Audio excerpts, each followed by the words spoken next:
Greetings, young Padawan. Have you come seeking knowledge of the past? Those who do not learn from history are doomed to repeat it, or so they say. As a chronicler of the Academy here on Dantooine, I feel it is my duty to share the history of our order with the newly initiated.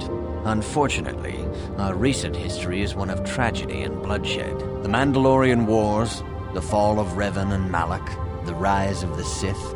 There are important lessons to be learned from these events, if we do not wish to repeat the mistakes of our past.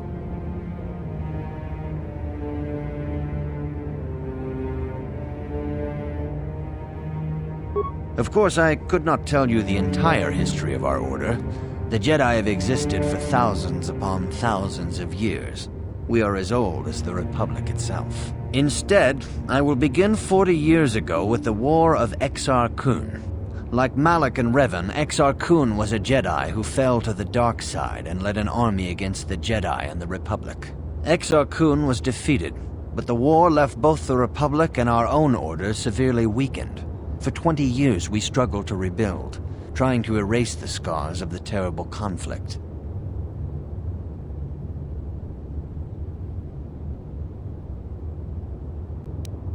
"20 years ago, the Mandalorians, aware that the Republic was in a weakened state, began conquering small worlds on the Outer Rim.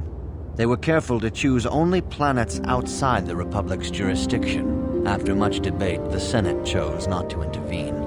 As long as the Mandalorians avoided planets that were members of the Republic itself, there would be no retaliation.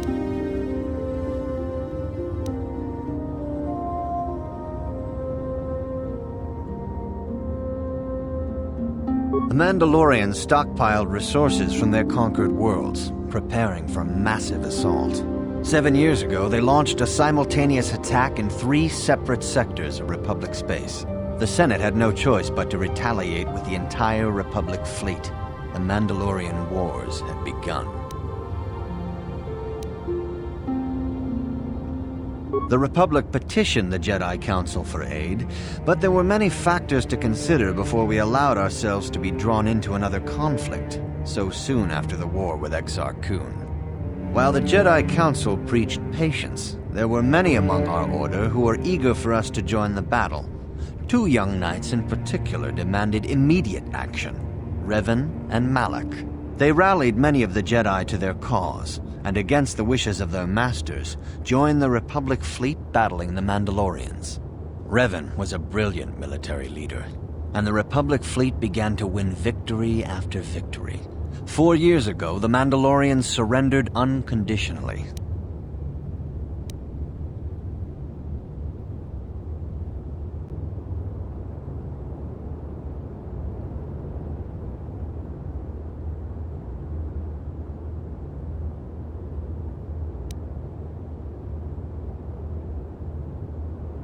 Revan and Malak were heroes, the great saviors of the Republic. 1/3 of the Republic fleet was under their direct command. And then something happened. Instead of returning after the war's end, the ships under Revan's command went deep into unexplored space. They claimed to be searching for the last remnants of the Mandalorian fleet. All contact was lost. For many months, it was assumed some great disaster had befallen the entire fleet. Everyone thought they were dead. There were unsubstantiated rumors of Revan and Malak being seen on a number of different planets during these months, scattered sightings that were never confirmed.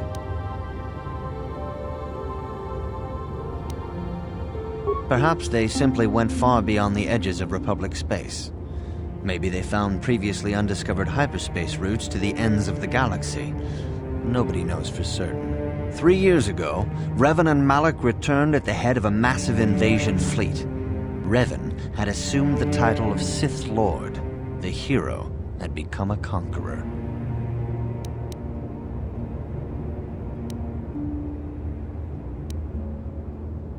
Some of the ships in the Sith fleet are those that were under Revan's command during the Mandalorian Wars, but many more are of an alien design we've never seen before. The source of this massive fleet is one of the many things about the Sith we cannot explain. It seems impossible to have created it in such a short time, yet we cannot deny its existence. The source of the Sith soldiers is unfortunately much easier to understand. Initially, the bulk of the force were former Republic soldiers who had served under Revan. With each conquest, thousands more flocked to join the invaders, swelling their numbers. Even many of our own order have betrayed us, lured by Sith promises of riches and power. For 2 years, the Sith were all but invincible.